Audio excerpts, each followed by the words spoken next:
tugas terstruktur dan tugas mandiri. Gitu ya. Jadi bukan berarti hanya kuliah saja. Ya, ada 2 jam. Makanya kenapa SKS yang kalian ambil itu dibatasin, nggak bisa lebih dari itu ya, dengan semakin tinggi IP-nya itu kan semakin tinggi, tapi itu pun maksimal 24. Karena tadi menghitung kalau 24 SKS berarti sekian jam, hitungannya sendiri. Ya, gitu. Jadi makanya kalau ada tugas itu harus pahami bahwa itu memang bagian dari jamnya, gitu ya. Ya, paham ya? Kita pun juga akan ngitung tuh kalau kasih tugas mahasiswa misalkan magang keluar bebannya misalkan ini 10 SKS, berarti dia harus berada di tempat magang sekian jam. Ya, misalkan harus 1 SKS berarti 90 jam gitu. Kalau 2 berarti 180 jam, itu benar-benar dihitung jam. Ya, jelas ya, ingat lagi atau memang belum tahu? Mahasiswa baru pasti dijelaskan ya SKS itu, karena ini terkait dengan bagaimana kalian belajar. Yang kemudian ini dilaksanakan pada semester genap, ya baru sekarang masuk semester genap ya, tahun 3. Terus ya fakultas ini ya, tadi ini saya sambil nahan kurang enak tuh perut saya ya. Kemudian ini menunjang ya, jadi mata kuliah ini tadi ya, kalau kalian nanti lulus itu diharapkan punya kompetensi ini. Jadi ada isinya CPL, capaian pembelajaran lulusan. Ya, jadi itu menyangkut ada sikap, perilaku, pengetahuan umum ya, maupun keterampilan umum maupun keterampilan khusus gitu ya. Itu ada 4 ranah yang harus dimiliki. Ya, nanti kalian baca sikap, perilaku itu sudah di apa istilahnya, di sistem pendidikan tinggi nasional ya, itu sudah ada. Di apa istilahnya, poin-poin itu sudah ada. Dan tinggal nanti untuk pengetahuan keterampilan khusus itu disesuaikan dengan prodinya masing-masing gitu ya. Nah, misalnya khusus ya untuk CPL yang ditunjuk oleh mata kuliah ini adalah menerapkan ilmu pengetahuan dan atau teknologi ya di bidang kefarmasian, pengembangan ilmiah dan seterusnya.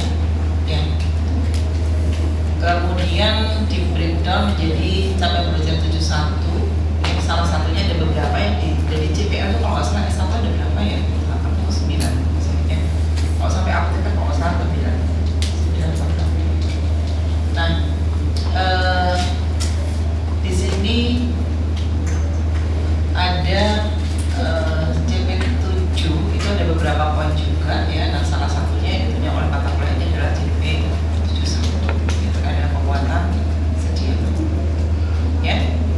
Kemudian ada CPL yang sama ya, CPL ya 8. Ini pengkaji pengetahuan dan atau teknologi di bidang kefarmasian berdasarkan kaidah keilmuan yang menghasilkan desain dan seterusnya ya. Kemudian di breakdown menjadi menjelaskan prinsip dasar teknik pembuatan bahan obat, hubungan antara perubahan struktur dan aktivitas biologis, kemudian konsep pengendalian mutu ya, ini sih. Ya, jadi nah ini sebenarnya di TPO 1 dan 2 juga sama sih ya, harus menunjang ini. Jadi sebagai lulusan fakultas farmasi ini harus bisa membuat sediaan, membuat formulasi, kemudian melakukan apa namanya, pengawasan mutu seperti itu ya. Kemudian capaian pembelajaran mata kuliah itu harus menunjang yang di atasnya tadi, harus menunjang CPL ya. Jadi untuk mata kuliah ini adalah termasuk juga praktikum ya. Jadi setelah kalian lulus itu bisa menyusun formula, termasuk nanti kontrol kualitas ya. Jadi berdasarkan pertimbangan studi pra formulasi yang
saya Retnosari, berarti ada dosen yang lainnya ada 3 yang kita berempat, ada Bu Dewi Sadiatuti, Pak Agus Rizal, dan Bu Dini Rahmawati. Ini adalah jam kuliahnya. Kemudian strategi perkuliahan, nanti ada kuliah, diskusi, presentasi, tugas. Ya, mungkin bukan sempat ya, tapi ada tugas ya, ada tugas besar yang kita berikan. Ini bahan bacaannya. Ini juga harus dipahami ya komponen dan metode penilaian. Jadi bagaimana evaluasi mata kuliah ini dilakukan. Jadi UTS dan UAS itu menempati porsi 50 ya. Jadi tidak terlalu dominan lagi gitu kan ya. Kemudian ada project based, jadi ada tugas besar yang akan kita berikan ya. Jadi tugas yang cukup komprehensif dan juga dikaitkan dengan tugas di praktikum. Itu nilainya 40%. Ya, tolong ini dikerjakan dengan baik dan sungguh-sungguh karena dia mensupport 40% ya dari nilai ya. Kemudian soft skills 10% ya. Kalau kita hitungan misalkan project based dapat 80 aja ya, sudah bisa mengumpulkan 30 ya. Kalau lebih bagus misalkan memang benar-benar jadi nggak kompas ya, karena tuh ngambil dari pustaka ya udah segitu aja, cuma ditempel gitu aja ya, dan itu kadang nggak nyambung ya dengan tugasnya, dan dia akan ketahuan. Nah, dia merancang sendiri meskipun kurang tapi berarti dia membuat sendiri. Nah itu nilainya, nilai plusnya aja ya.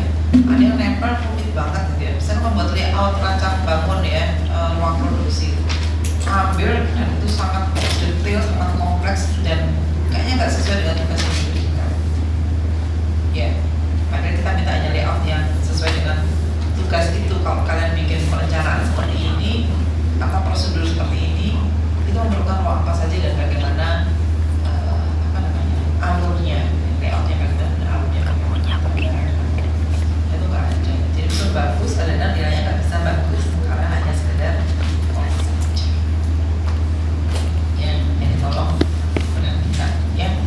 Dan soft skill kita nggak mungkin memberikan 100 ya untuk soft skill ya kan, nanti kalau bermasalah ya, ini kenapa soft skillnya bisa 100 ya, seperti apa sih gitu kan, paling 80 gitu ya.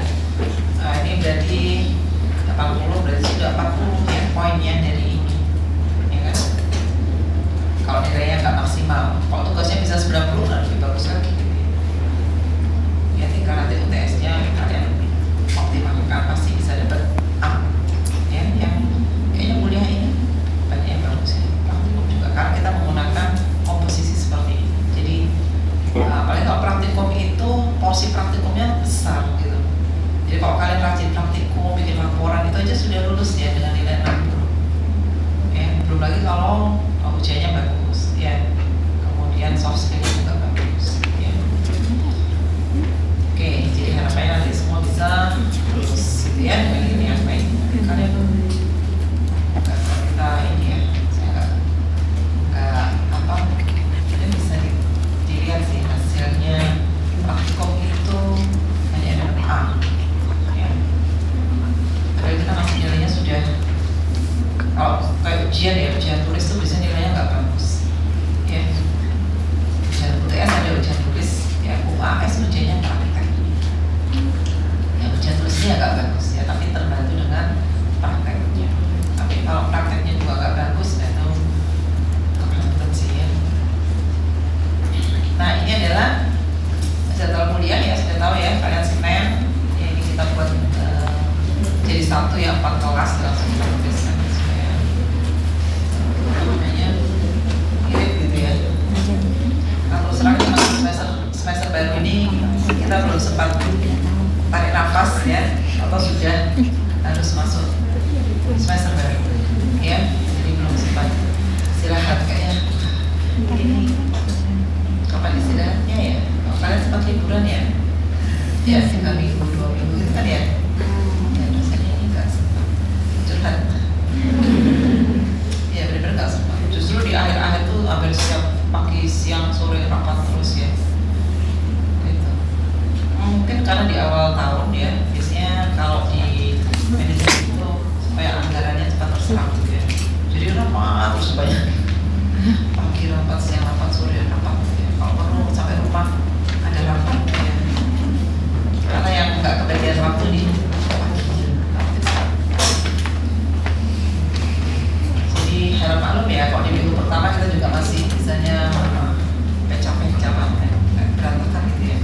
hebatnya juga belum siap ya. Bukan. Ya, jadi kita sudah setting mulai Sabtu dibuka nggak bisa, ya kemudian minggu kemarin bisa ya, sudah saya ini tadi pagi agak susah masuk sudah di ini, terus ini sekarang yang sudah dimasukkan hilang. Ya, terserah hebat lah ya, suka-suka dia gitu ya. Cuman kan ada beberapa file yang harus kita minta untuk di-upload, di-download ya dari hebat, jadi kontrak seperti itu. Ya moga-moga siang ini sudah membaik ya. Ya hebat yang semakin tidak hebat kan. Ya baru mulai semester kemarin lah ya sampai ini. Seperti itu. Ini ya beberapa topik ya. Kemudian seperti biasa nanti kami minta salah satu perwakilan untuk menandatangani ya. Mungkin ada masukan di kontrak ini? Sudah semua setuju? Mungkin ada yang masuk evaluasinya tugasnya dibesarkan. Kalau besar gitu ya. Kita juga senang, nggak usah ada ujian ya. Kita juga senang ya. Tapi nanti kalau akreditasi kita yang kena, kenapa nggak ada ujian? Kenapa nggak ada ujian? Kita juga senang. Nggak usah koreksi ya. Ini koreksinya banyak ya, UTS dikoreksi, UAS dikoreksi, project base juga dikoreksi. Ya. Ini kuliah 4 kelas ya, luar biasa. 4 kelas ya. Nggak tahu saya. Ini kalau dosen luar aja ya, profesor di NUS sudah, kamu kuliah seperti apa gitu. Kita ada 4 kelas paralel kan. Kapan kamu kerjanya kalau ngajar terus? Ya kerjanya yang ngajarin. Artinya kamu kayak riset dan sebagainya itu kayak ya di sela-sela. Oke, jadi moga-moga kita bisa bekerja sama lah ya dalam perkuliahan ya, baik kuliah maupun. Nanti siapa ini yang bisa menandatangani? PJ. Oke, nanti bisa di-download ya, nanti dilihat hebatnya sudah sebelum ya. Sudah ya, nanti sudah tahu ya evaluasinya seperti ini ya, ini saya sampaikan ya, sudah tahu ya. Nanti ada yang BA ya, oh soalnya MCQ atau isi gitu ya, MCQ atau isi. Kenapa ya, kan ada pertanyaan seperti ini ya. Dua-duanya soalnya berapa jumlahnya? Nah, nanti belum bikin soal ya, tanya jumlah ya, kesel ya. Kita masih bikin yang lain udah tanya soalnya. Ini apa kaitannya jumlah soal dengan gitu ya? Itu ada ya, dan itu baru terjadi di beberapa semester kemarin. Ada aja ya. Karena gen nama gen sini, ya gen seperti ini. Lucu-lucu.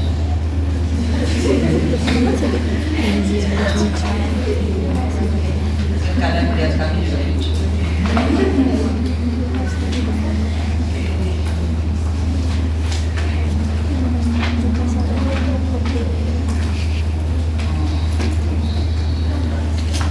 Baik, mungkin sampai di sini ada yang mau disampaikan, ditanyakan? Ada yang ngantuk? Belum. Kalau ada yang ngantuk silakan cuci muka. Ya, kalau nggak bisa nahan ngantuk, silakan tidur. Jangan ganggu teman. Ya. Kalau semua tidur, saya bisa keluar diam-diam. Ya kan? Gak apa-apa. Ya. Baik.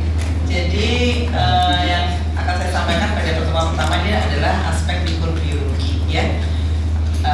Karena pasti sudah dapat ya mengenai mikrobiologi ya, kuliah mikrobiologi ada kan ya, sudah lulus ya. Itu yang jadi satu mikro atau kuliah sendiri? Mata kuliahnya?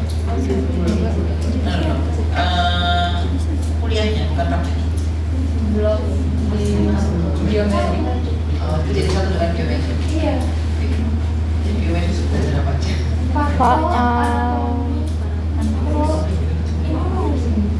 Imunologi. Terus lulus kalian? Oh, lulus ya. Terima SKS ya? Mantap ya, kalau dapat A gitu puas deh ya. Kalau dapat C langsung biasa ya belajar topik yang beragam gitu ya, dalam satu itu pasti jumping gitu ya, otak ya.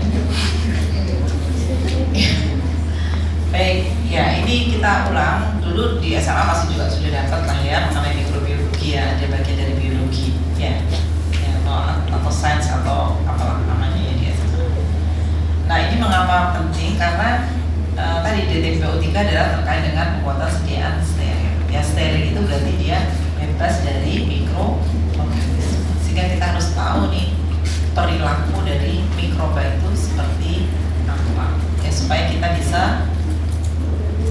manage itu ya apapun itu yang terlibat dalam proses produksi ya agar itu tidak terkontaminasi sekian. Ya.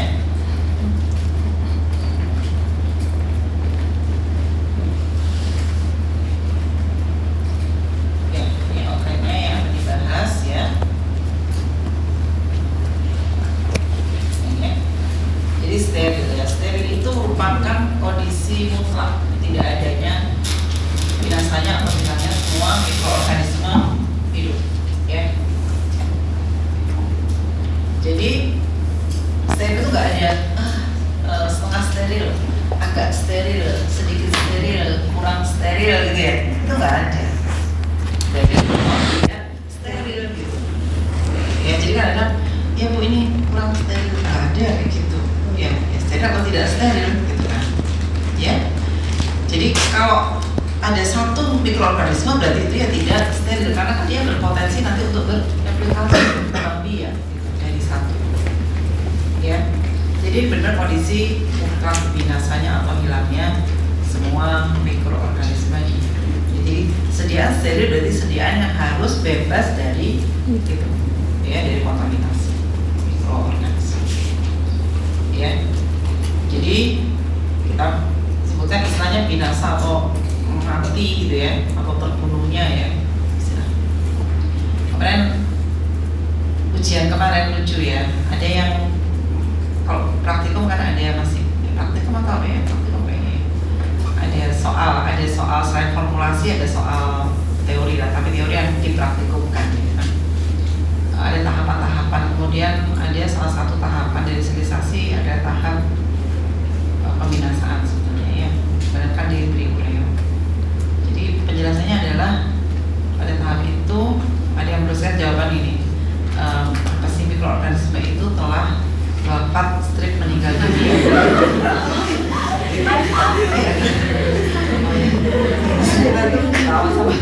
Sama yang koreksi itu begini ditulisin gitu.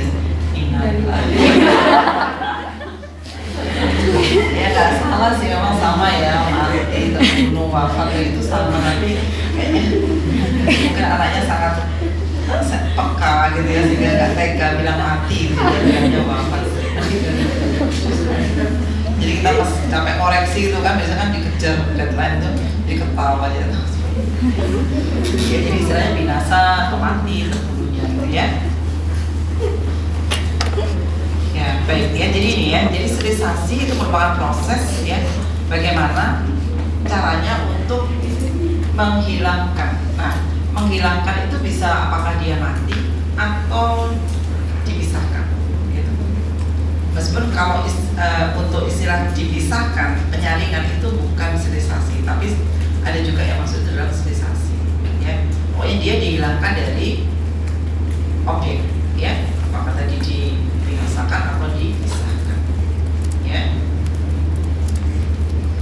Itu ya, jadi nggak ada nanti ini agak steril, ini masih kurang steril, itu nggak ada ya.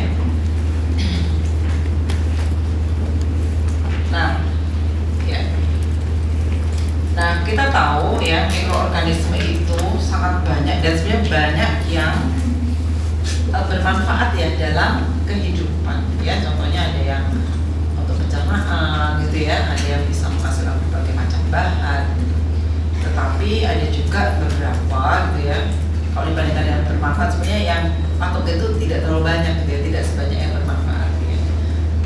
Tapi itu yang menjadikan masalah gitu ya. Nah ini kalau kalian tertarik misalkan di bidang produk-produk biologi gitu kan, ini dia pharmaceutical microbiology ya, jadi bagaimana kita menggunakan, memanfaatkan mikroorganisme untuk produksi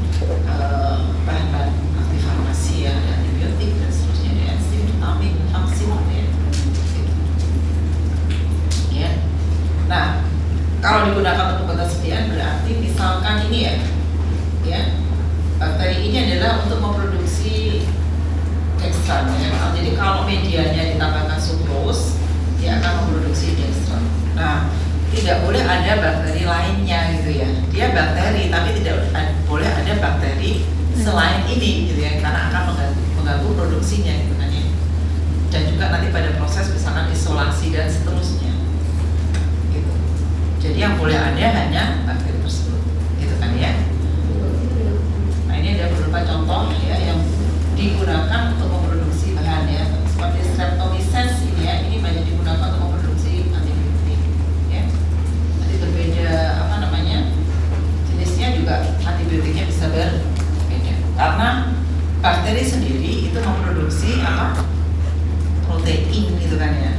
Dan beberapa bahkan itu sangat membantu dalam menjaga kekebalan tubuh gitu ya, protein yang dihasilkan oleh bakteri. Nah, E. coli ini bisa dimanfaatkan untuk memproduksi insulin ya, bahkan obat-obat protein lainnya gitu ya, itu bisa diproduksi interferon ya. Nah, ini contohnya. Jadi ini contohnya tadi ya, kalau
atau biasa disebut mikroba atau cacar kronik gitu ya.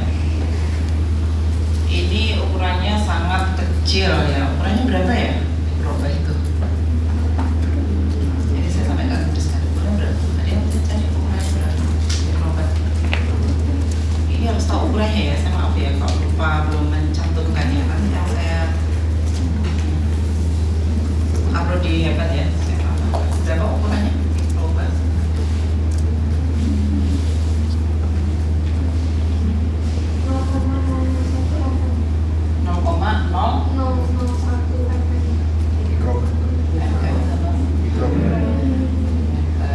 0,01 yang paling kecil ya, sampai berapa?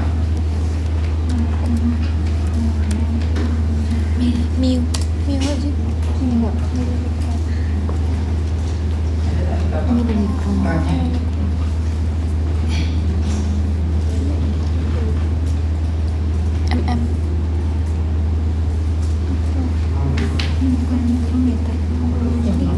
Bakteri yang paling besar itu ukurannya berapa? The biggest bacteria. Dan itu bakteri apa? Ada? Nggak nemu.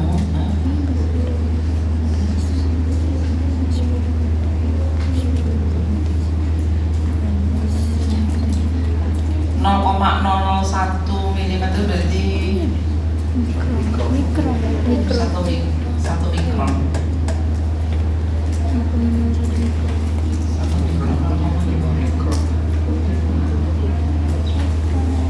Karena gini, yang paling kecil artinya kalau kita mau sterilisasi dengan penyaringan, berarti ukuran pori gitu ya, dari penyaringan berapa gitu kan, ya kan?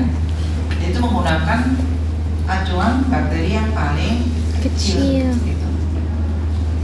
Ya kan prinsipnya. Jadi misalkan seperti yang sudah dilakukan adalah misalkan menggunakan 0,22 ya, mikrometer 0,22. Kemudian ditemukan ada bakteri yang lebih kecil daripada itu, gitu. Ya, sehingga ya harus disesuaikan gitu ya diameter dari pori-pori membran penyaring yang digunakan. Ya. Jadi kalau yang paling kecil saja sudah bisa tersaring, berarti yang di atasnya ya pasti nggak lolos.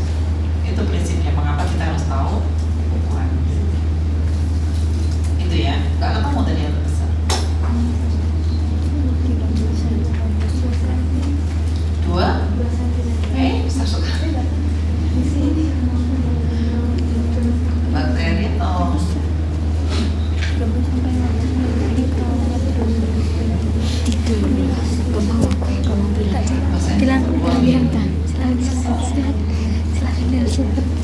dicari ya, bukain.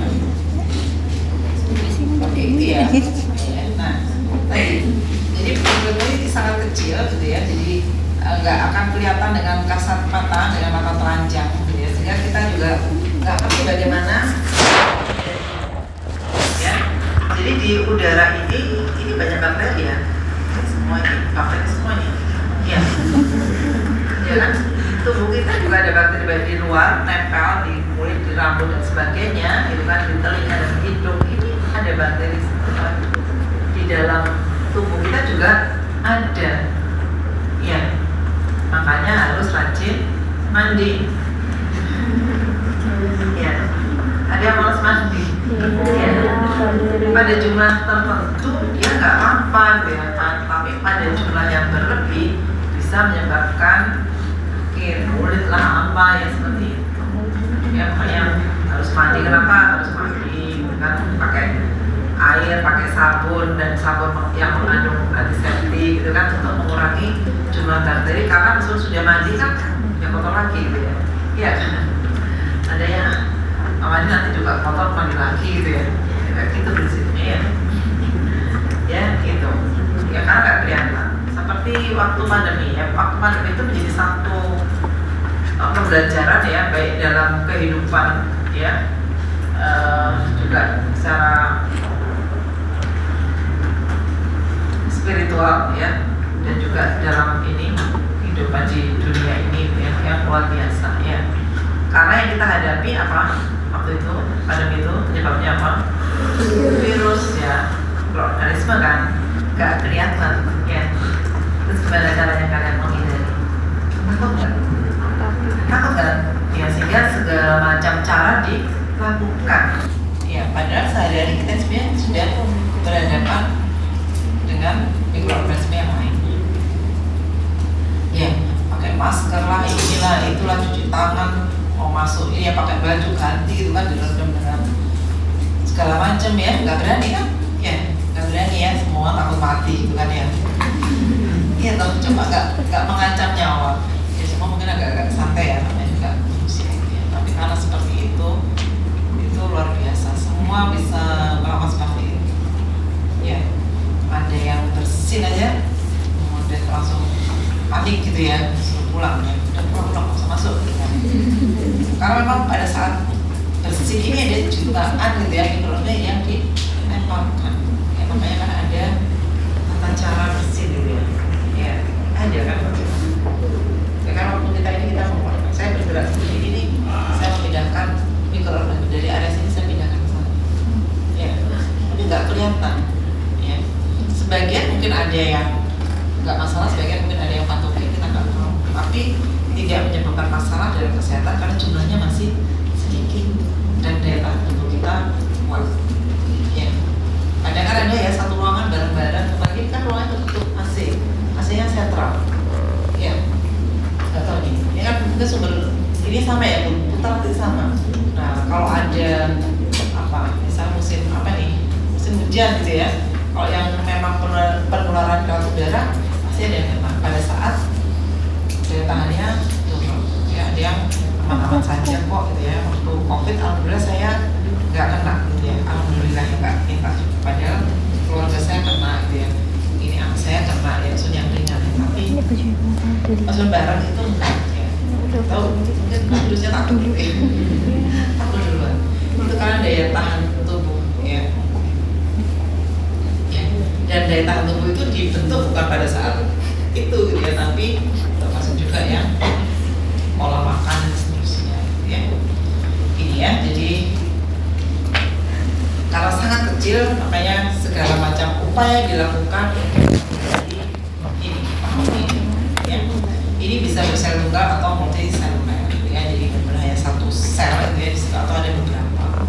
Kayak manusia ini kan macam-macam ya, ada sel macam-macam kan ya, karena kita lengkap gitu ya.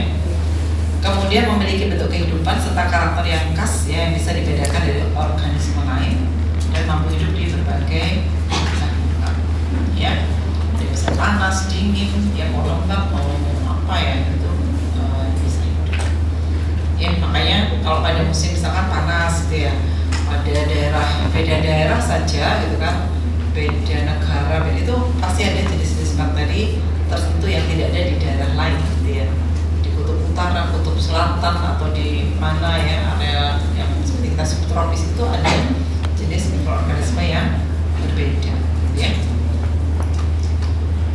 Kemudian ya jenis mikroorganisme ada protozoa, algae, fungi, ada jamur, algae, bakteri dan virus. Kemudian yang sering mengkontaminasi sejarah obat itu adalah fungi dan bakteri ya. Kalau virus enggak, karena virus itu dia kan tidak lengkap ya, dia hanya ada protein gitu ya, dan itu harus menempel pada inang gitu ya, yang membantu dia untuk bertahan hidup dan berkembang biak. Sehingga kalau disediakan obat karena dia takut hidup ya nggak bisa.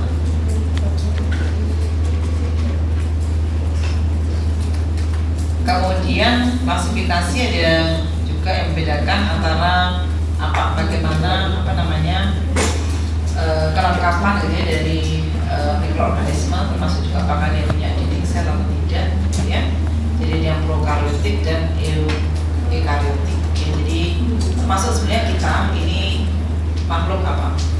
Pro atau eukaryotik? Eukaryotik ya.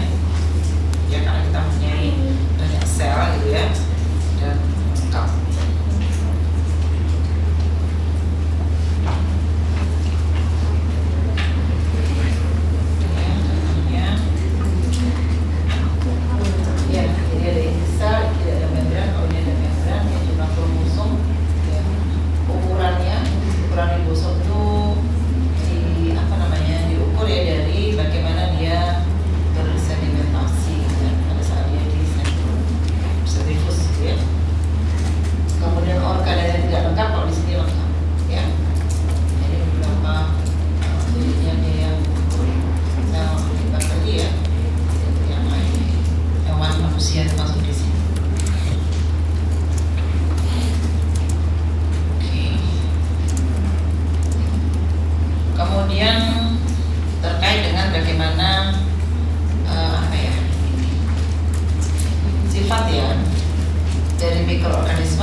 Non-patogen, jadi atau bisa juga disebut flora normal ya, jadi dia tidak menyebabkan sakit ya, bermanfaat untuk kehidupan kita, bahkan tadi ada yang menghasilkan protein yang bisa membantu ya dalam sistem kekebalan seperti itu. Kemudian ada yang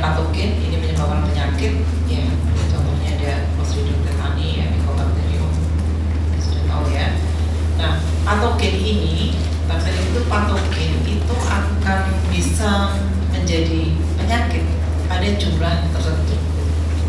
Ya. Jadi kalau jumlahnya kurang, ya dia nggak akan paling masih gejala seperti itu ya. Makanya kenapa daya tahan tubuh kita harus kuat gitu ya, sehingga tidak membuat ini berkembang biak. Ya.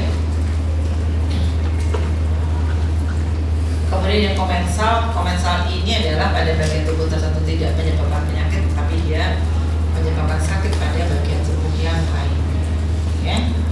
Jadi misalkan ada Propionibacterium acnes, kemudian Staphylococcus atau epidermis, kemudian ada Staphylococcus aureus ya, dan ada contoh banyak lagi yang lain.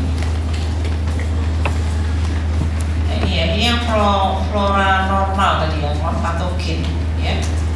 Jadi pada tubuh kalian itu ada macam-macam bakteri ya.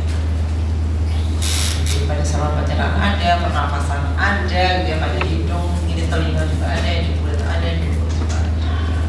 Ya. Itu contohnya ada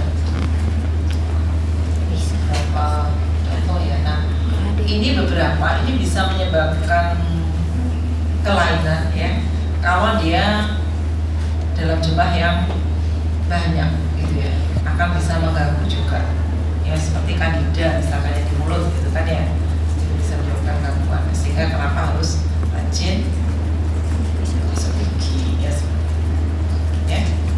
Di kulit juga sama tadi ya, jadi harus membersihkan kulit dan seterusnya.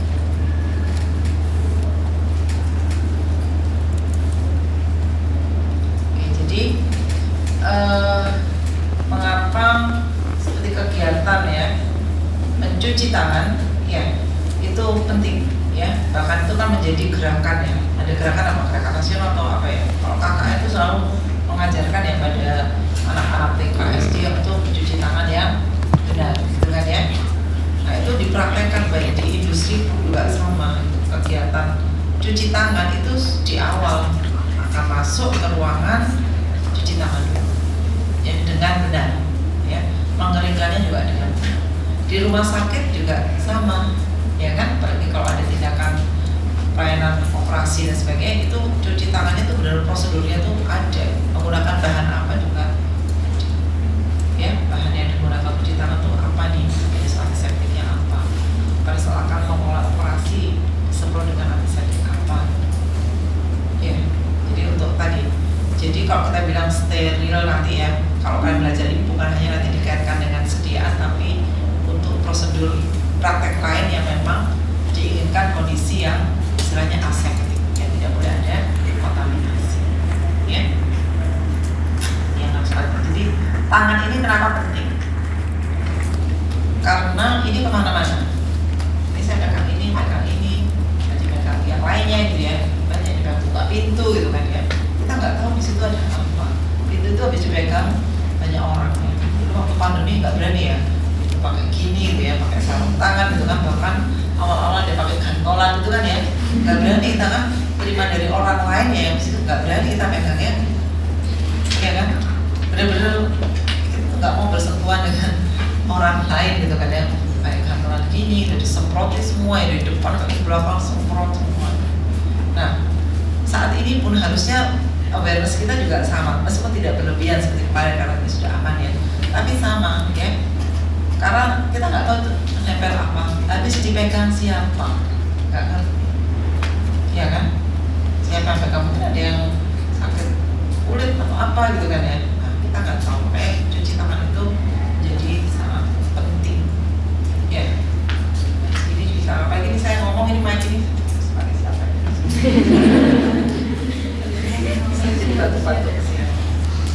Ya ada bentuknya itu ya, kalau kayak karaoke gitu baru gitu kan.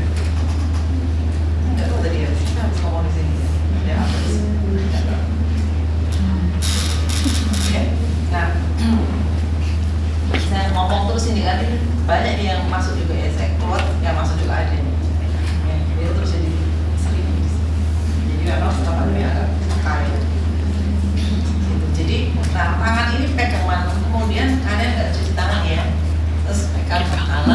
ke gitu ya. Ya, nah banyak tadi infeksi atau apa itu ya karena tadi kebersihan ya, dan tangan ini yang paling potensial ya untuk menyebabkan cat mata misalkan ya. Oke. Yang berikutnya adalah terkait dengan suhu pertumbuhan ya. Jadi selain tadi sebelumnya apa ya? Oke, bakteri ya pada ciri-cirinya ini terkait dengan pertumbuhan ya. Jadi kita harus paham bakteri ini akan bisa tumbuh dengan baik pada suhu berapa. Makanya kalau kita ingin melakukan tadi misal pembuatan tadi ya menggunakan bakteri itu kan, nah dia optimalnya pada suhu berapa ya, bukan nanti kadar nutrisi dan sebagainya. Atau mau melakukan inkubasi ya untuk uji sterilitas ya. Uji sterilitas menggunakan bakteri uji tertentu. Harus tahu nih bakteri ini dia optimal tumbuh pada suhu berapa, sehingga harus ya disesuaikan nanti disimpan pada suhu optimal tersebut gitu ya. Kalau misalkan jamur ya itu suhu optimalnya berapa, nanti diinkubasi pada suhu dia ya. Kemudian misalkan mau sterilisasi pada panas ya. Nah, bagaimana bisa membunuh bakteri tersebut ya? Kalau tadi untuk menghidupkan, nah ini untuk membunuhnya. Nah, bakteri ini bisa mati pada suhu berapa juga. Jadi ada bakteri yang sangat tahan panas misalkan ya. Nah ini kita harus tahu dia bisa dibinasakan, bisa dirusak pada suhu berapa dan dalam waktu berapa lama ya. Terkait dengan suhu pertumbuhannya. Oke. Ini jenis mikroorganisme pencemar ya. Jadi sumber kontaminasinya di mana? Jadi kalau manusia ini merupakan sumber kontaminasi yang terbesar, dia sangat potensial ya untuk mengkontaminasi. Karena kalau yang lainnya itu bisa kita atur, bisa kita setting ya ruangan, ini bisa nanti diatur seperti ini. Desainnya ya, kemudian udara yang masuk seperti apa. Tapi manusia ini meskipun sudah diberikan pelatihan, kadang kalau tidak patuh ya dia bisa mencemari lingkungan tadi gitu. Ya. Jadi memang sumber kontaminasi yang terbesar adalah pada manusia, sehingga ini harus dipahami juga ya. Kemudian udara ya, jadi ada debu ya, kotoran. Air juga sama ya, karena industri kan memerlukan air gitu ya. Jadi apalagi kalau memang produknya berupa larutan ya. Jadi tiga ini perlu diperhatikan ya, jadi karena ada human contamination, kemudian air ya, apa saja yang mencemari air, kemudian juga udara.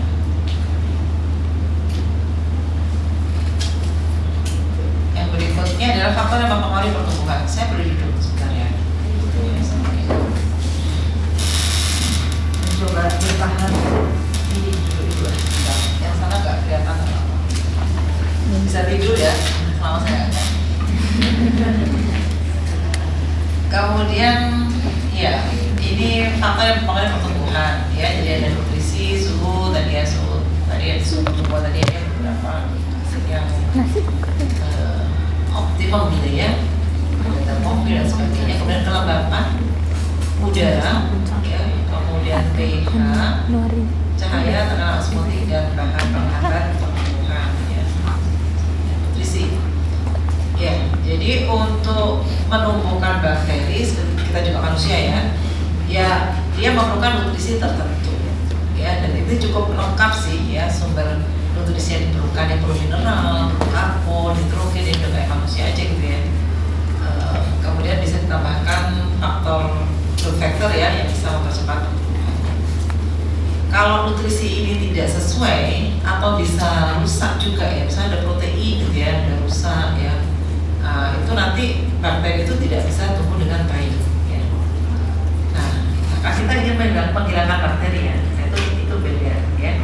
Kalau untuk obat bersihan steril memang kita membinasakan atau memisahkan bakteri. Tapi misalkan tadi pada pembuatan tadi ya bahan farmasi tadi ya, nah itu harus memberikan nutrisi yang benar dengan terhadap bakteri tersebut. Atau pada uji selitas ya, uji selitas itu kita ingin mengetahui apakah sediaan yang kita buat itu steril atau tidak, kan gitu ya, steril atau tidak. Sehingga harus bisa membuktikan bahwa kalau media sampel sedia itu ditanam pada media, gitu kan ya, itu harus tidak ada pertumbuhan mikroorganisme. Tapi medianya kan harus benar ya, tidak ada pertumbuhan, tapi karena medianya udah rusak atau nggak nutrisinya nggak cukup gitu ya untuk pertumbuhan mikroorganisme. Nah, itu bisa terjadi seperti itu. Jadi dia jernih medianya bukan karena sedianya steril, tapi karena medianya memang tidak bisa menemukan bakteri. Ya, apakah tadi tidak cukup ya atau memang sudah rusak? Itu pernah terjadi sih. Ya. Ini ya, jadi kita harus paham nutrisi apa saja gitu ya yang diperlukan. Dan kita bisa memainkan komposisi gitu kan untuk apa nih? Kayak tadi contohnya yang menghasilkan dextran ya, kalau ada sukrose, nah itu kita bisa mainnya di sini. Ya, saya dulu S1 ya, S1 riset saya mengenai kultur jaringan. Itu kan sel tapi dari tanaman ya. Nah itu kan apa namanya, kita memberikan nutrisi ya pada media pertumbuhannya, dan itu juga harus steril ya karena pakai sel tanaman. Itu harus sesuai ya komposisinya apa saja, dan kita bisa mainkan. Kalau misalkan mau produksi steroid nih dari tanaman ya, itu sterol atau yang lainnya, nah itu dia harus banyak apa nih komponen N-nya atau yang lain, itu kita bisa mainkan di sana. Nah tadi juga sama ya, untuk menghasilkan bahan-bahan tadi ya, tambahkan bahan tertentu dia akan menghasilkan bahan yang berbeda gitu ya.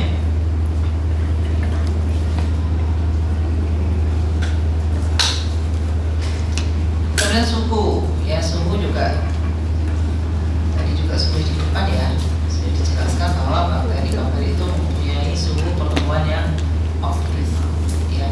Nah kalau tadi apa namanya uji selitas tadi ya, untuk mengetahui tadi apakah ada bakteri atau tidak, media itu akan diinkubasi pada suhu tertentu gitu ya. Biasanya di Indonesia ya untuk bakteri itu suhu 35 sampai 37, kalau jamur 25 sampai 27 ya. Ini contohnya Pseudomonas pada suhu 30 ya. Jadi untuk uji selitas inkubasi untuk media yang terhadap tadi mikroorganisme, apakah bakteri atau jamur ya, di samping penggunaan media yang berbeda ya sesuai dengan kebutuhannya, itu ada ketentuan suhu inkubasinya ya, suhu inkubasi.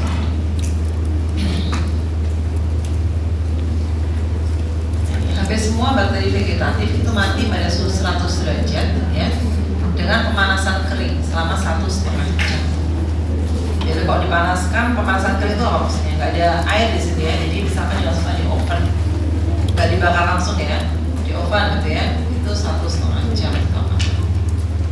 80 ini dengan pemanasan basah itu ada uap air di situ ya, itu 1 jam ya. Dan spora ini apa? Bentuk pertahanan ya dari bakteri gitu kan. Kalau dia dapat lingkungan yang ekstrim gitu ya, dia nggak mati, dia akan membentuk spora. Jadi ada dinding yang cukup kuat ya untuk melindungi dia. Nanti kalau sudah aman istilahnya, dia akan balik lagi ya ke bentuk vegetatifnya ya. Nah, spora ini sangat kuat ya, jadi ini harus dirusak juga ya. Kebanyakan bakteri pada suhu 0 derajat Celcius ini akan terhenti, tetapi tetap ya. Kemudian ada Bacillus thuringiensis ya. Ini bakteri yang sangat sporanya ya, ini sangat tahan panas. Nah, jadi ini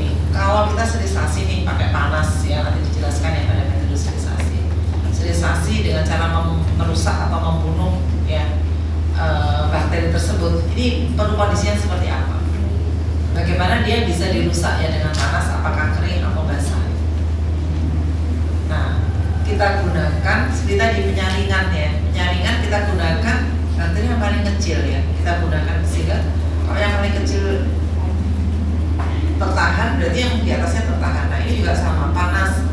Kita gunakan bakteri ujinya itu adalah bakteri yang paling tahan panas. Jadi kalau yang tahan panas saja bisa dirusak, dibinasakan, berarti yang lainnya juga akan mati. Ya, nah ini biasanya digunakan sebagai bakteri uji adalah Bacillus enterovirus ya. Kemudian kalau jadi ada dua ya, kan ada sterilisasi panas basah dan panas kering ya. Ada juga radiasi. Jadi lihat ya pada saat dia sterilisasi ya, bakteri ujinya apa saja. Ya. Kemudian kelembapan.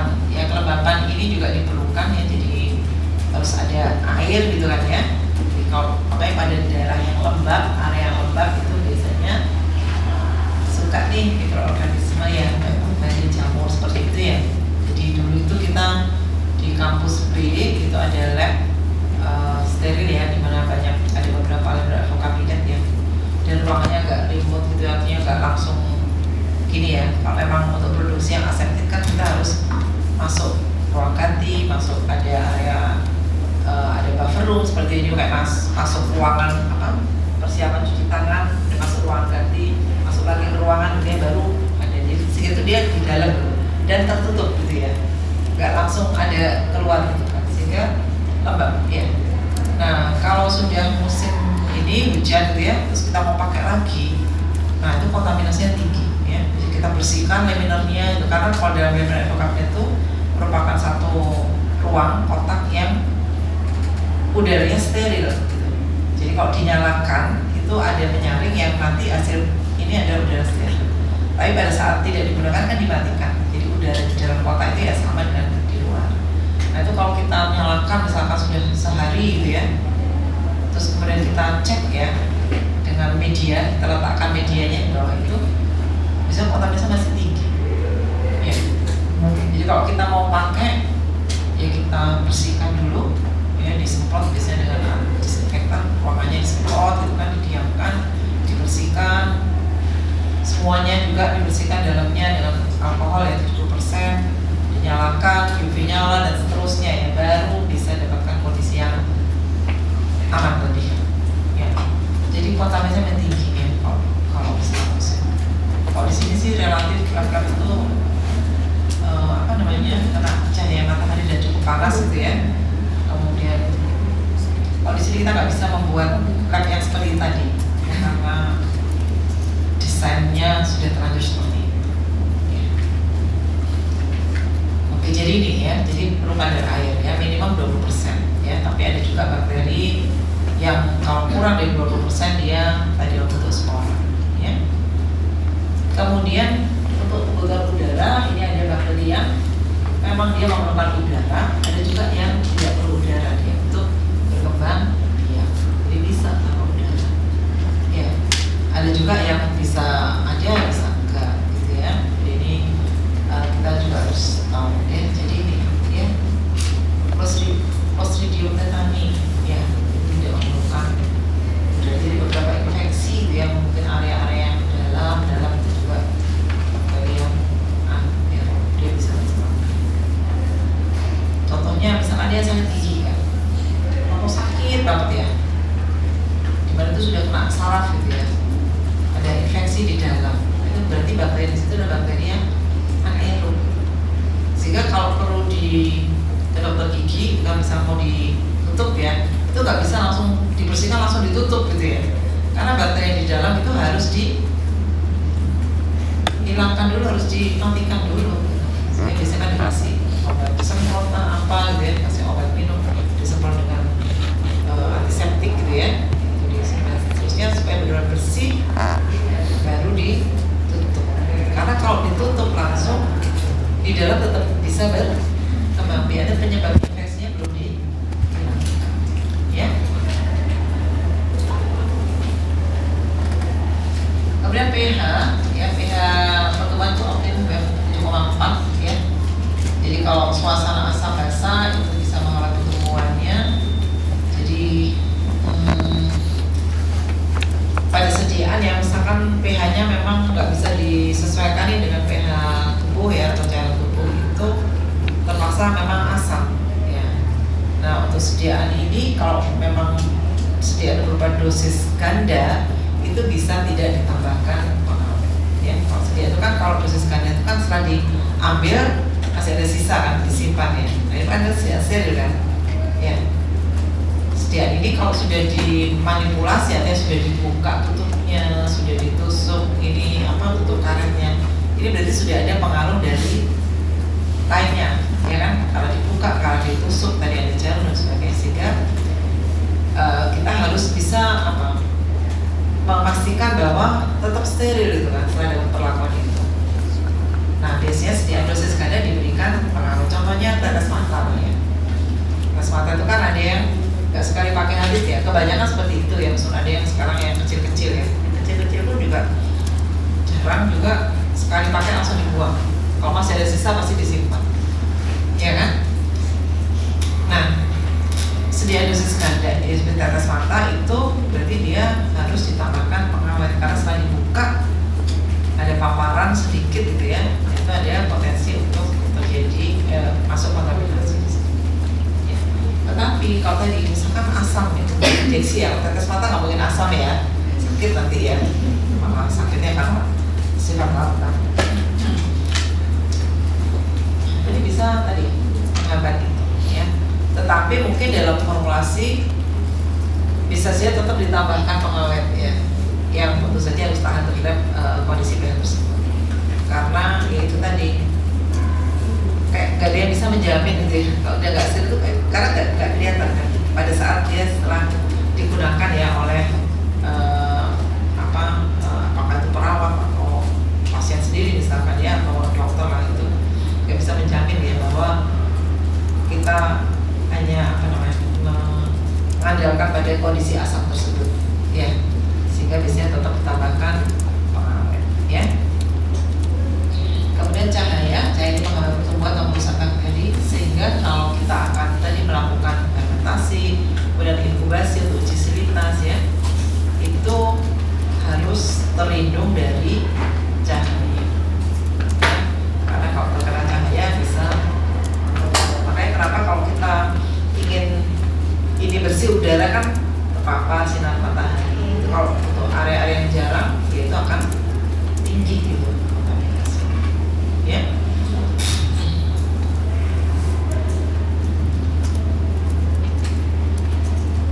Kemudian tekanan osmotik ya. Yang tahu tekanan osmotik ini apa? Ya, silakan dicari daripada ngantuk. Apa yang dimaksud dengan tekanan osmotik?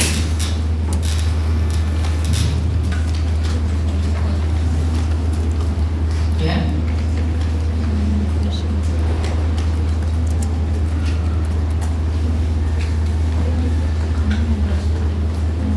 Ada wifi ya kan di sini? Kalau ada wifi nggak cari yang lainnya kalau kuliah ya.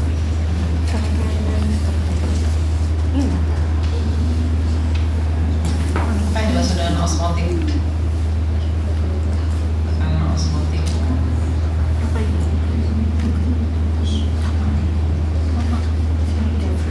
Ya. Ada yang bisa jawab? Ada nggak? Kita nyari aja ya.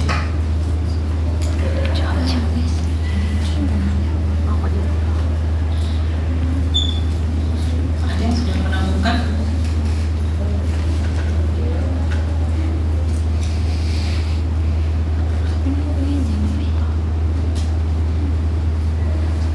Ada?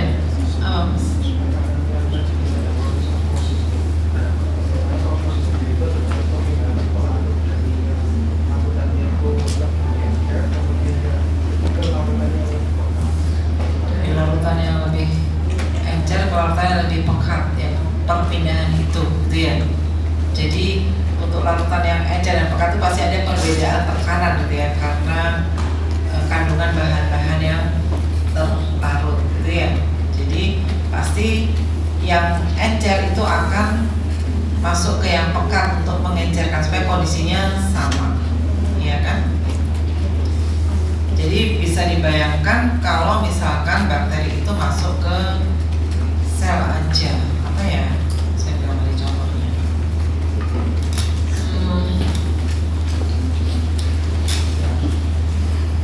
Ya sama. Jadi bakteri itu masuk ke larutan yang sifatnya sangat pekat gitu ya. Itu gimana? Apa yang terjadi? Cairan dari bakteri akan kemana? Keluar, ya akan mengejar di luar, ya kan? Sehingga dia pada saat dia keluar berarti bakterinya akan kerut gitu ya. Ya kayak kalau balon dan air kan balonnya akan kempes gitu ya. Atau kalau balon ditambahkan air lama-lama akan meletus. Itu sebaliknya gitu ya. Kalau semakin encer di dalam itu, misalkan yang di luar ini encer sekali ya, dia akan mengencerkan yang di dalam kan, di dalam bakteri. Atau kalau sel darah merah juga sama ya, sehingga lama-lama dia akan mengembang dan pecah. Nah, ini prinsipnya sebenarnya kalau untuk bakteri adalah di pengawetan ya, karena dia yang dimasukkan dalam larutan misalkan garam yang pekat ya, gula seperti itu ya. Nah itu kenapa bakteri jadi mati ya. Nah ini ya, itu tekanan seperti itu ya. Kemudian sebaliknya kalau untuk injeksi ya, kita nggak bisa ya menggunakan larutan-larutan yang terlalu hipertonik atau hipotonik ya, karena dia akan mengganggu sel darahnya, akan merusak sel darah ya, terutama untuk sediaan yang volumenya besar ya, infus ya seperti itu, atau cara-cara untuk mencuci ya, irigasi seperti itu harus isotoni ya, sifatnya harus isotoni, nggak boleh hipertoni atau hipertoni maupun hipotoni, karena akan merusak sel darah ya, sel darah merah ya. Jadi ini yang harus diperhatikan ya, makanya kenapa infus itu harus isotoni, lakukan irigasi harus isotoni, sediaan yang digunakan dalam volume besar harus bersifat isotoni, isohidri, ada pH-nya juga harus sama ya, tidak boleh mengandung pengawet ya, seperti itu. Ya tapi kalau untuk disuntikkan sedikit jumlahnya itu masih bisa, tapi perlu diperhatikan bagaimana cara menyuntikkannya ya. Apakah kalau memang sakit ya bisa tambahkan sebelumnya lokal anestesi atau disuntikkan pelan-pelan ya. Jadi kalau kita disuntik itu sakit itu ya karena ada perbedaan sifat ya dari cairan yang masuk ya.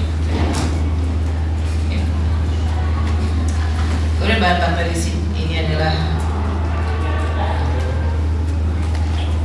pengawet ya.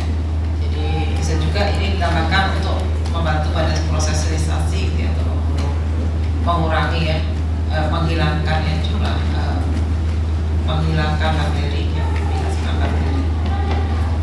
Umumnya pada sterilisasi dengan suhu rendah ya. Oke. Jadi beberapa pengawet ada yang bersifat bakterisid dan ada yang bakteriostatik. Apa bedanya ini? Bakterisid dan bakteriostatik.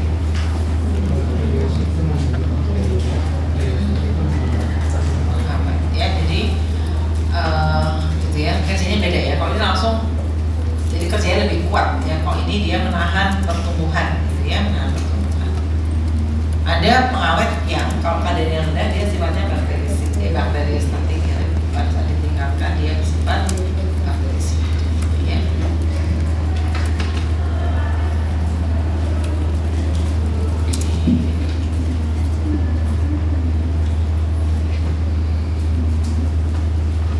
Yang menjawab pertanyaan tolong nanti ditulis ya namanya, saya dikasih ya sebenarnya buat ada lagi tadi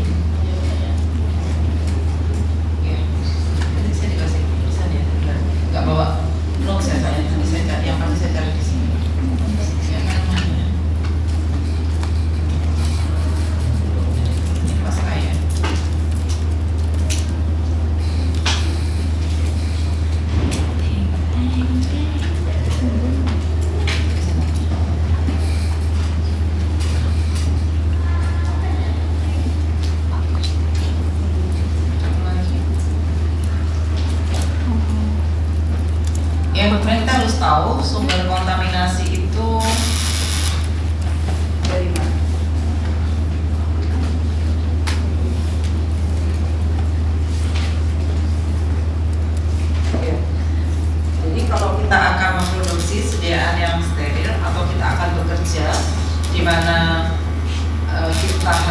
menjaga sterilitas persediaan, kita harus tahu dikontaminasinya dari apa saja. Ya, potensi kontaminasi dari mana saja. Ya, biasanya dari air, bahan-bahan yang digunakan, ya, kemudian personil dan lingkungan. Juga ada sebenarnya ada peralatan, ya. Peralatan yang digunakan itu juga akan berpengaruh, ya. Jadi kalau kita akan melakukan pembuatan sediaan steril, apakah sediaan ini memang dari awal sudah harus dijaga sterilitasnya? Misalkan semua bahannya sudah steril nih, ya. Bahan awalnya memang sudah kita dapatkan sudah sterile substance gitu ya dari pemasoknya. Kita tinggal melakukan misalkan melarutkan, mencampur, dan memasukkan ke sediaan. Artinya kalau bahan sudah steril dari awal, semua proses menimbang dan sampai ditutup itu harus dalam kondisi bebas mikroorganisme. Ya. Nah, beda lagi kalau misalkan sediaan itu baru akan disterilkan setelah di akhir, setelah masuk ke wadah, ditutup rapat, gitu kan ya, kemudian disterilkan, misalnya ditutup rapat atau di oven atau di radiasi. Ya. Ada juga misalkan produk yang nanti sterilisasinya bukan dibinasakan tapi disaring, ya, disterilisasi dengan penyaringan. Nah ini kita harus paham nih bagaimana tadi menjaga supaya produknya tetap steril atau dihasilkan produk yang steril. Kita harus bekerja di ruangan dengan klasifikasi seperti apa, harus mengerja bekerja seperti apa, alatnya apa saja. Ya.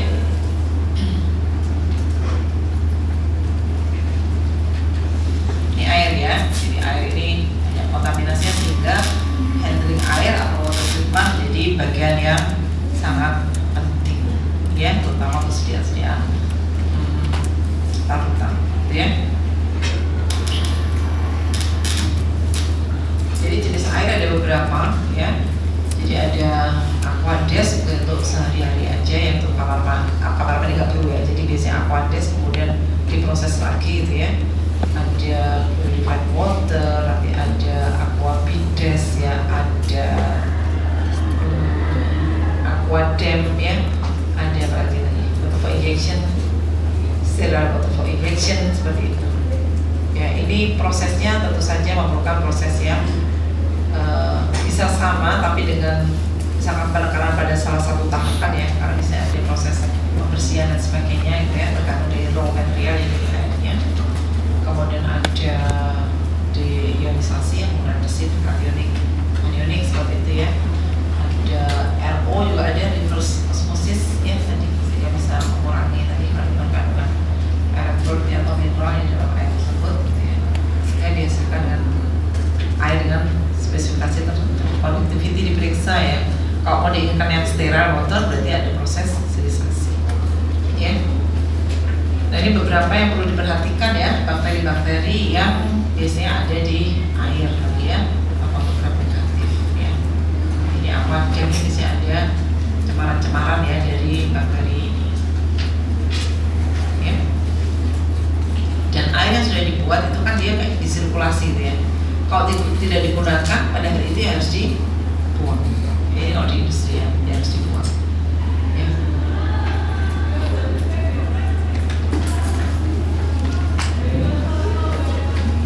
Ini bahan baku yang perlu diperhatikan adalah bahan baku ini bisa bersumber dari macam-macam, ya. Kayak tadi misalkan produk biologis, kan dia kan dari bakteri, ya. Ini harus dipastikan bahwa tidak ada, benar-benar memang sudah murni, gitu ya.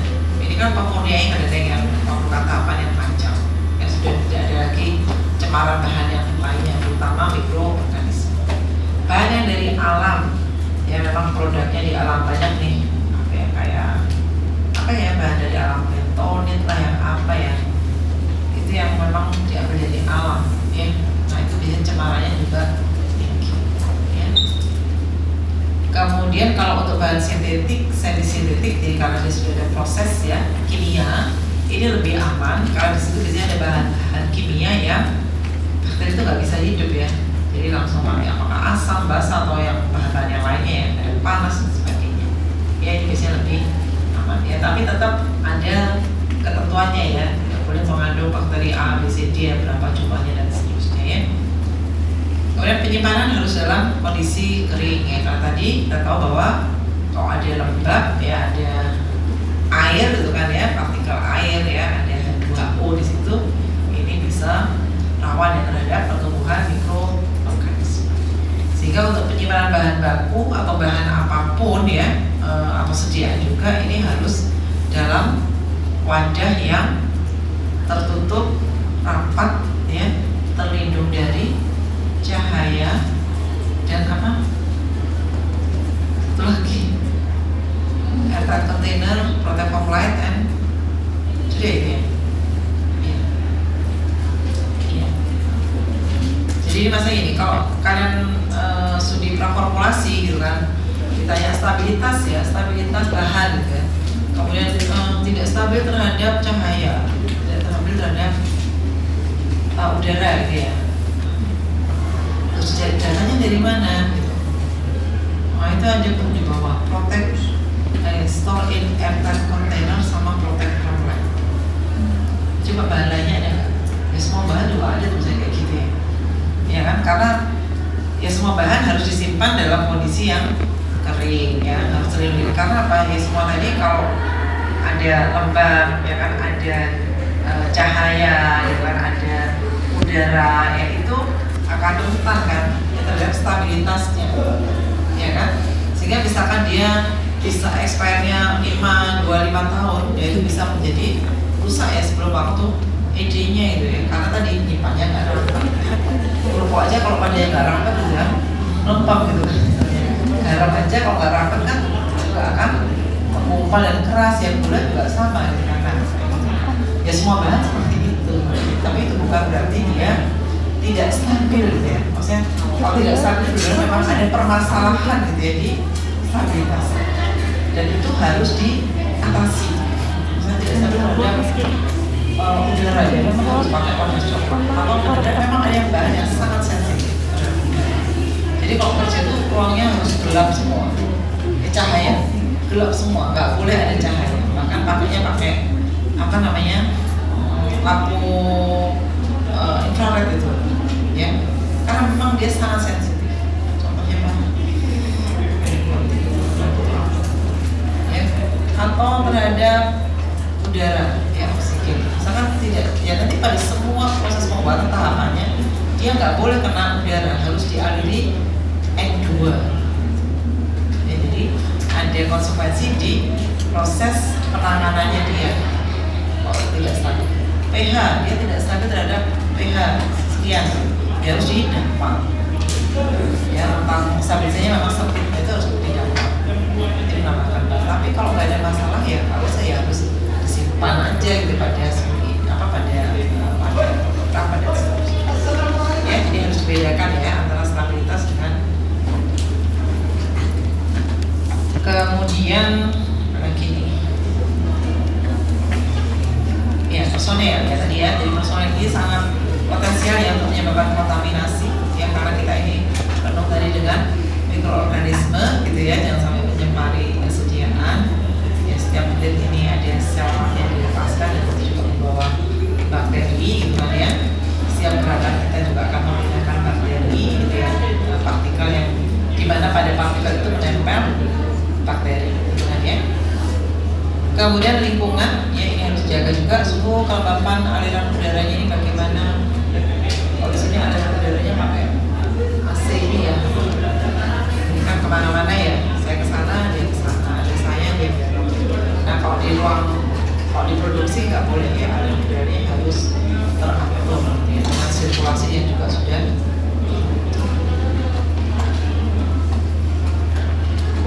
Ini bataskan bakteri dan sediaan ya. Parenteral ini nggak boleh ya. Obat pakai itu juga harus steril ya. Kemudian untuk obat tubuh ini juga harus bebas mikroorganisme. Sediaan obat topikal ini ada persyaratan tentang untuk Staphylococcus aureus dan Pseudomonas aeruginosa ini nggak boleh ada. Ya, sama juga untuk sediaan oral ya, ada persyaratan untuk ini harus E. coli dan salmonella ini harus tidak boleh ada. Jadi meskipun kalian bikin apa sirup atau apa gitu ya, itu harus diuji. Kemarin di TPO berapa?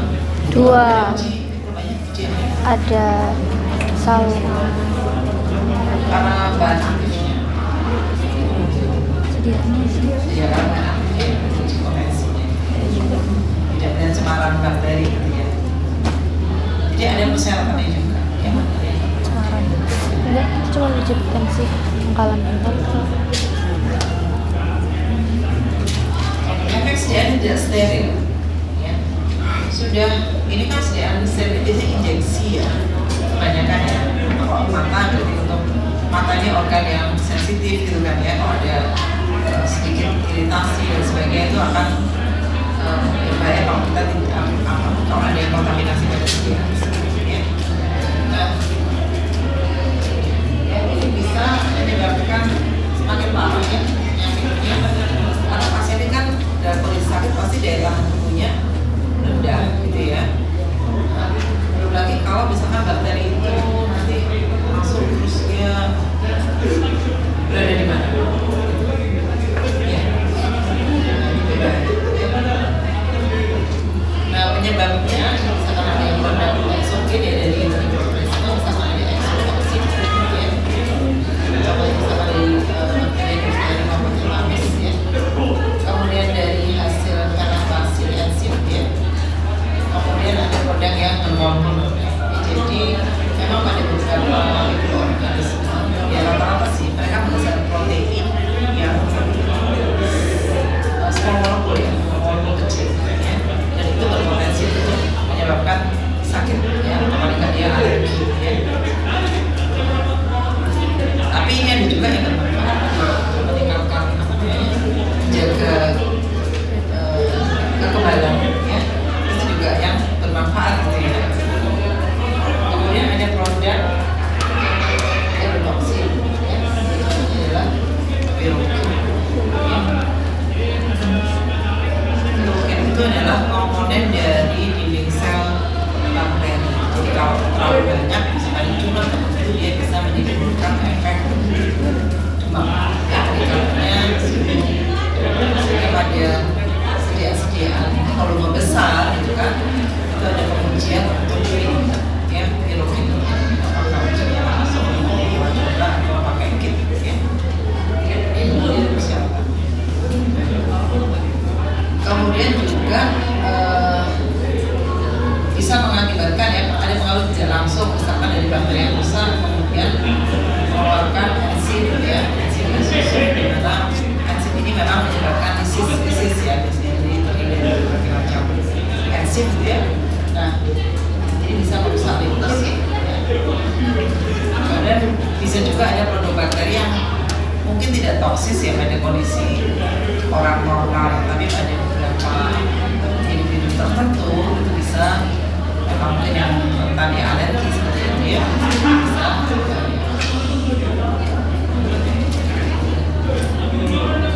baik kalau daya tahan tubuh kita turun ya alergi ya biasanya nggak lama nih, tapi begitu turun nggak tahu karena stres dan sebagainya atau muncul alergi. Ini pernah bukan karena infeksi. Nah itu bisa terjadi kayak gitu ya, ada shock gitu ya. Selama ini berikan ke pasien ini nggak masalah misalkan ya.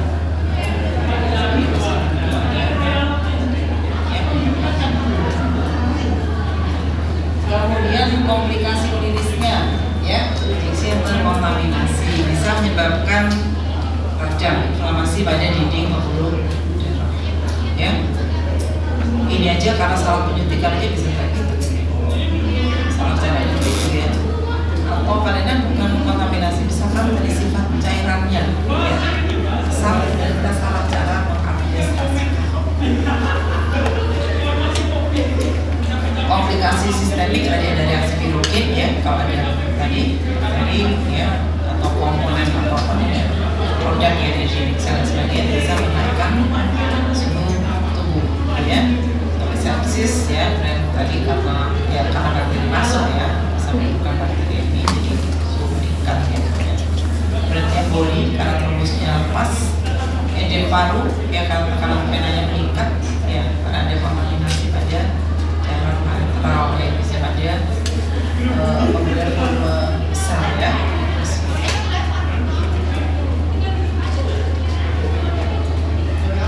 Ini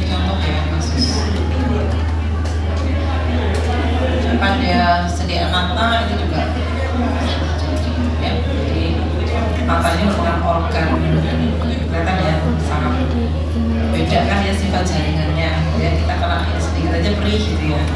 Makanya kenapa harus dijaga supaya tidak iritasi itu kan ya, kena debu dan sebagainya itu kan. Kalau saya kalau pas angin kenceng gitu ya, terasa banget ya,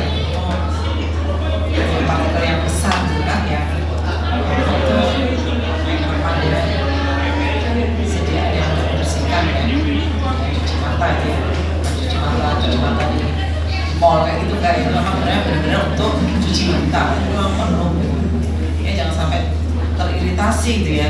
Kan angin besar waktu itu pernah terjadi tuh angin besar, memang banyak partikel yang masuk gitu ya, dan matanya memang luar biasa ya.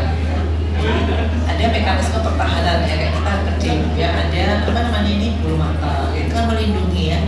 Jadi nggak ada alis, nggak ada bulu mata itu, langsung aja masuk semua ya dari sini, kita semua sini. Jadi ini sudah dibuat ya oleh yang menciptakan kita ya, kemudian ada juga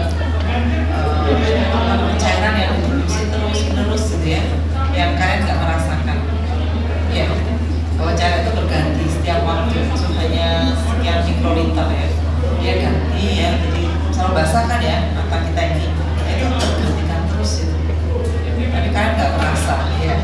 Mungkin kalau tidur aja itu kotor kan, ada kotoran matanya ya kalau pagi, berarti memang ada kotoran gitu ya, dan itu didorong oleh cairan mata tadi, dan cairan itu juga enzimnya yang menjaga mata kita tetap steril.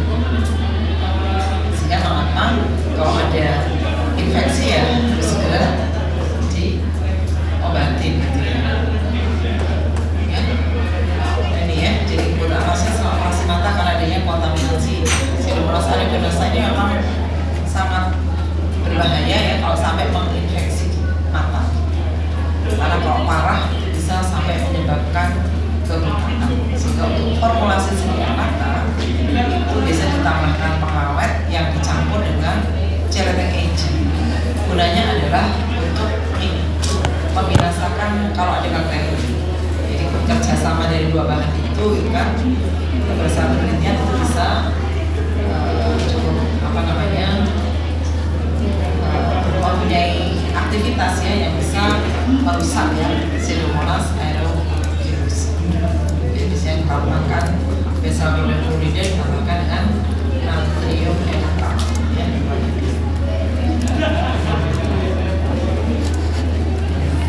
Sampai di sini ada yang mau ditanyakan?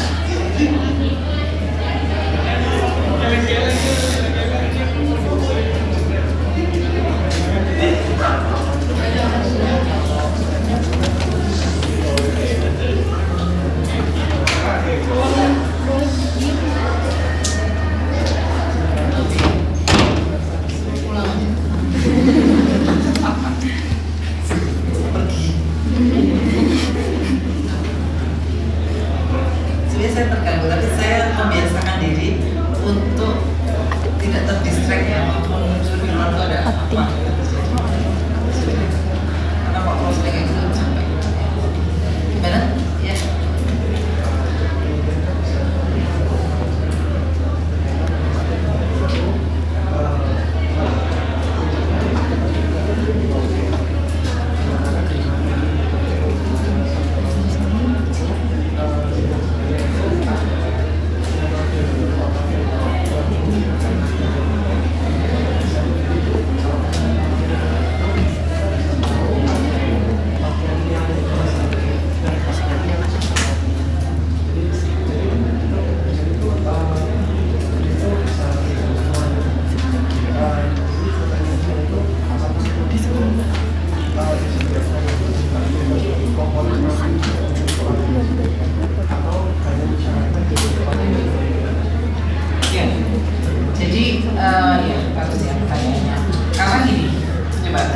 Kalau kita menggunakan metode sterilisasi di mana dia membunuh, ya, jadi kan ada tadi penyaringan. Kalau penyaringan pisahkan tuh, yang berdasarkan ukuran.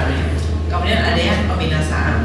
Pembinasaan itu dia kan bakterinya dibinasakan, gitu. Misalnya lautan nih masih di situ kan, iya kan masih di situ. Iya. Nah, cuma dia mati dan benar-benar mati ya, jangan sampai nanti cuma kelompok-kelompok kayak sekolah nanti dia bisa hidup, itu ya nggak boleh. Makanya kenapa harus divalidasi. Nah, kemudian terkait dengan yang sudah mati, itu kan tadi bisa menghasilkan komponennya, misalkan tadi dinding selnya itu kan ada komponen. Nah, itu diuji jumlahnya atau diuji tadi bahwa virologinya masih memenuhi syarat. Karena kalau di atas itu dia akan jadi misalnya gini, untuk larutan infus misalnya itu ada persyaratan yang jumlahnya harus sekian. Nah itu bisa diuji. Jadi kalau uji in vivo biasanya disuntikkan nih, nanti diperiksa pada kelinci ya, kelinci dan nanti setelah disuntikkan dia di tes suhu tubuhnya, nggak boleh ada kenaikan sekian itu. Jadi memang diuji. Kalau untuk sedia memang harus bebas virologi. Atau ujinya pakai yang nggak pakai hewan coba, pakai kalau kit ya, jadi dia komponen protein gitu dari si horse ya. Nah itu nanti kalau diteteskan, ditambahkan bahan yang mengandung virogen, dia akan pada jumlah tertentu ya, itu akan membentuk gel. Jadi ujinya itu diteteskan. Jadi misalkan nih persyaratan infus ini nih persyaratan dan misalkan 0,125 kita coba kan ya, nanti kita gunakan kitnya sensitivitasnya.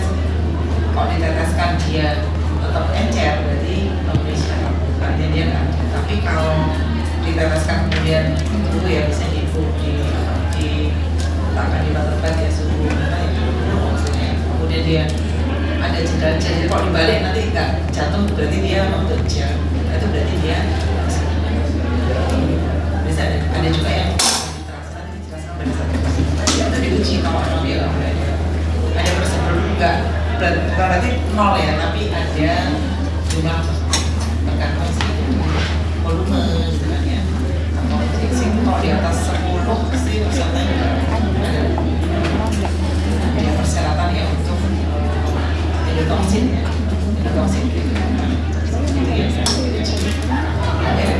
Kalau ini dia banyak ya, nanti dia bisa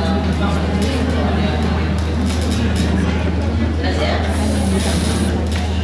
Baik, ada lagi yang mau ditanyakan?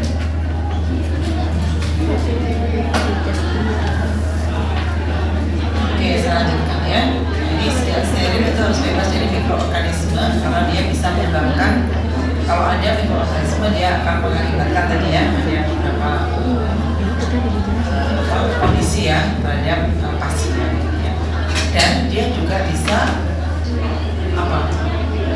mengganggu kualitas dari sediaan gitu kan ya. Bisa juga apakah itu mengganggu stabilitas kimianya, yang jelas mikrobiologi ya, misalnya perubahan warna, pengendapan, seperti itu bisa terjadi karena adanya mikroorganisme ya. Kita tahu kan kalau sediaan itu harus mempunyai persyaratan kualitas ya kan, safety ya.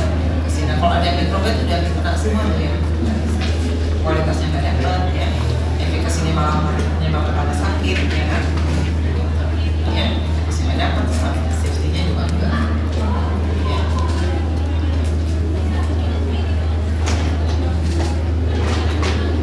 Ya jadi secara garis besar ya bahwa tubuh itu kita ada kulit ya, ini kan sebagai pertahanan ya, makanya kalau dia rusak gitu kan ya, nah itu udah terinfeksi gitu kan, harus segera diatasi ya kalau sampai ini terbuka ya. Jadi ini kulit ini merupakan bagian ya, pertahanan ya terhadap berbagai kondisi di luar.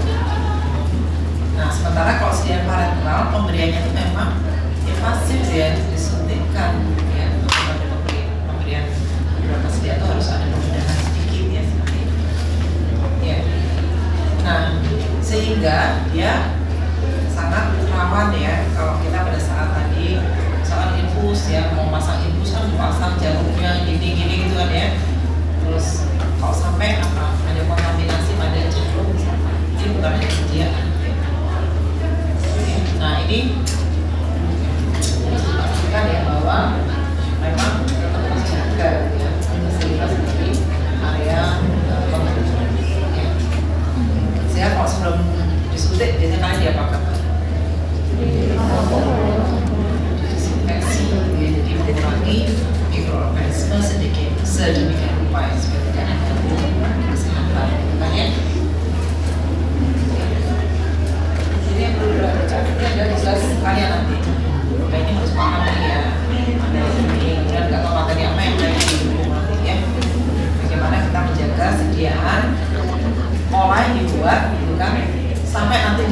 ke pasien. Jadi industri sudah sedemikian rupa gitu kan, dibuat steril baik ya, kualitas dan seterusnya. Pada saat nyimpan nggak benar, ya, gitu, bisa rusak dia. Dia sudah dijaga dengan baik ya selama di gudang dan sebagainya, selama distribusi di gudang. Pada saat membuka, mengambil, memberikan itu nggak benar. Nah itu juga akan nggak optimal ya, bisa membahayakan pasien juga. Misalkan buka aja gitu ya, sudah tahu ini sudah dibuka, kemudian sambil ngobrol gitu ya, nyiapin gitu ya, dan diambil-ambil gitu ya, karena sudah terbuka. Kita ada di sini gitu, wadah dibuka, apalagi di area yang tidak steril, ini risiko partikel masuk gitu kan, itu ada. Semakin besar mulut wadah, semakin lama ya dia terbuka, risikonya juga semakin besar, dan itu bisa dihitung ya. Misalkan diameternya sekian, berapa lama gitu ya, bakteri ini jatuh dengan kecepatan pasti kan akan turun ya karena ada gaya gravitasi ya. Apalagi untuk kalau di rumah sakit ada apa itu, kalau infeksi itu apa namanya, infeksi apa istilahnya, nosokomia ya. Jadi kita kalau masuk rumah sakit itu kan mengapa harus pakai masker gitu ya, karena kan enggak ya, ya mungkin sekarang juga enggak sih. Saya beberapa di rumah sakit juga lupa kalau masker gitu ya, kalau udah bismillah aja gitu ya, maskernya bismillah gitu. Iya, iya, ya, kayak gitu ya. Padahal kemarin dia kemana aja pakai masker gitu ya, mulai manusia gitu ya. Ya, karena di sana banyak gitu ya. Kita namanya juga rumah sakit ya, tempatnya orang sakit gitu ya. Yang salah memang namanya ya, nama itu instansi tersebut ya, rumah sakit. Kan mestinya kan rumah sehat. Ya. Dan yang masuk itu jadi sehat loh ya kalau sakit. Rumah sakit sih jadi sakit. Jadi infeksi itu ya, karena tadi ada banyak mikroba di tempat yang bukan rumah sakit ini ada, apalagi di tempat situ ya, dimana ada mungkin yang karena infeksi dan sebagainya ya. Oke. Nah ini untuk produksi ya, jadi pembuatan sediaan. Kalau untuk pembuatan sediaan di industri itu sudah ada guideline-nya, sudah jelas ya, di Indonesia mulai JPOB, tapi di luar Indonesia banyak guideline-nya untuk manufaktur ya, apakah Amerika yang di Eropa dan seterusnya, bahkan beberapa asosiasi juga mengeluarkan banyak guideline, ada ICH, ada BICS dan seperti itu. Kalian bisa cari ya, GMP, CGMP ya, banyak sekali ya. ASEAN juga punya guideline di ASEAN.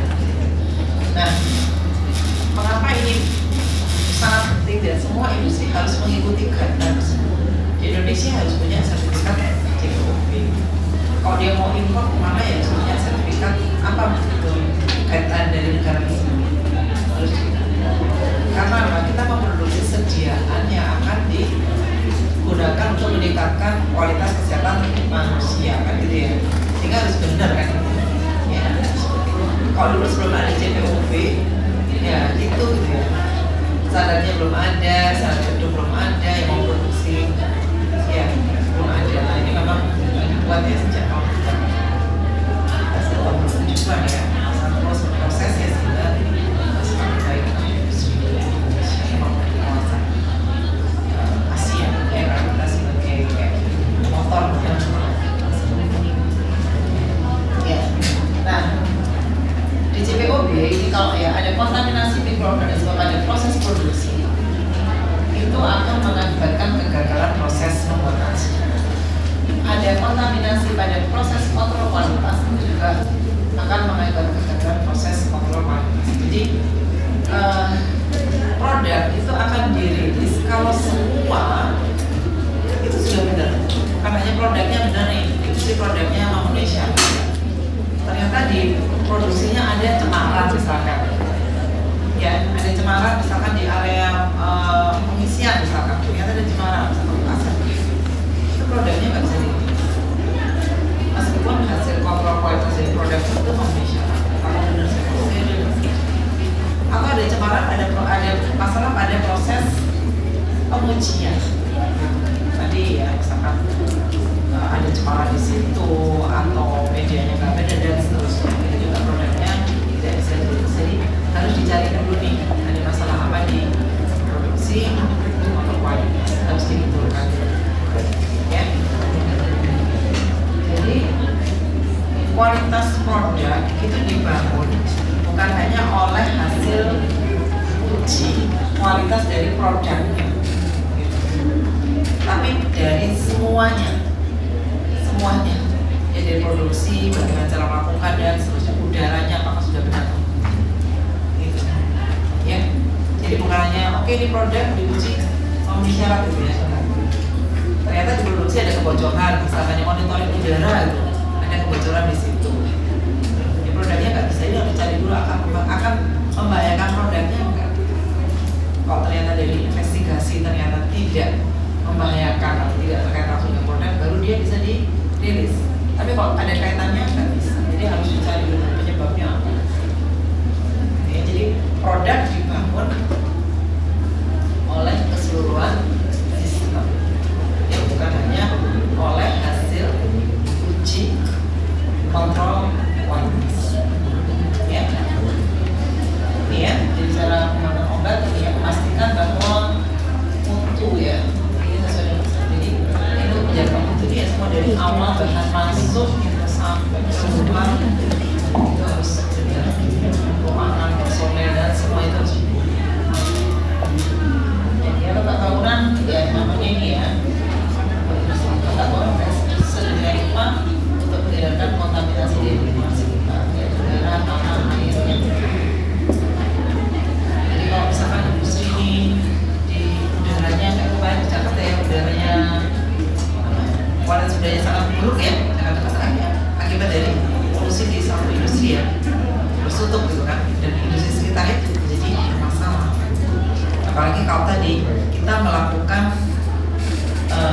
pengolahan udara ya, untuk menghasilkan udara dengan berbagai macam kualitas atau udara steril.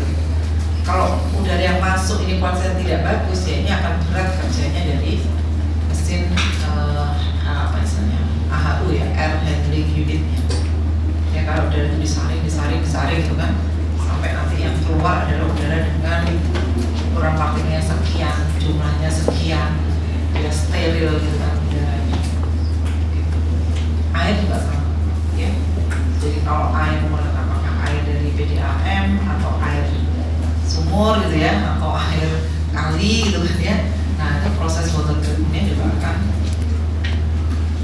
pengaruh ya gitu ya. Makanya kenapa lokasi itu jadi penting ya. Sekarang kayak produk air mineral ya, ini lokasinya di pegunungan gitu ya, air mineral terusnya dekat jangkir misalnya, jadi kayak air pakai dengan air sungai apa itu ya, kayak gitu kontaminasi ya, itu kan ya nggak meyakinkan ya. Kalau di daerah pegunungan kayak kita kan, wah ini berarti air apa dari sumber mata air yang bersih gitu kan ya. Nah, ini juga sama gitu ya, kualitas udara, air kan, lingkungan juga. Nanti dia buang limbahnya kemana? Ya, mencemari. Sama di perumahan ya, dulu awalnya mungkin coba-coba gitu ya, di rumah gitu kan, makin kesini terus di rumah ini terus, nah ini limbahnya juga. Limbahnya kemana?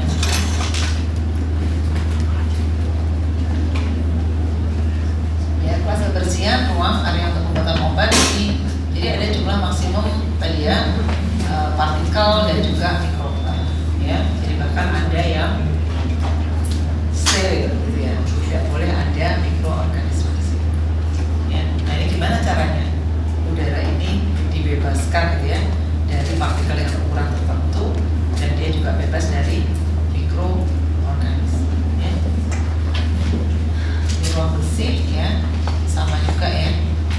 Jadi ada ketentuannya seperti ini, suhunya berapa, kelembapan, tekanannya berapa, sirkulasi udara ini harus bersirkulasi berapa kali dengan kecepatan tertentu. Itu ada ketentuan ya.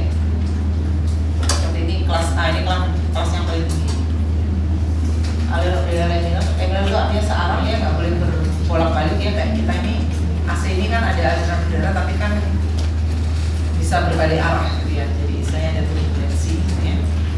Kemudian presentase udara segarnya 20%, partikel ukurnya ada yang setengah mikrometer, itu ada jumlah tertentu ya, atau efisien disebut dengan kelas 100 ya. Kemudian mikroorganismenya berapa, jumlahnya kurang dari 1 per meter kubik ya, dengan suhu 16 sampai 25. Ini ada ketentuannya di ya berbagai guideline ya, manufaktur, produk, aja ya. Nanti akan disampaikan ya nanti di akhir setelah tes ya. Ya. Itu kita mulai sampai jam berapa ya? Jam 2.40.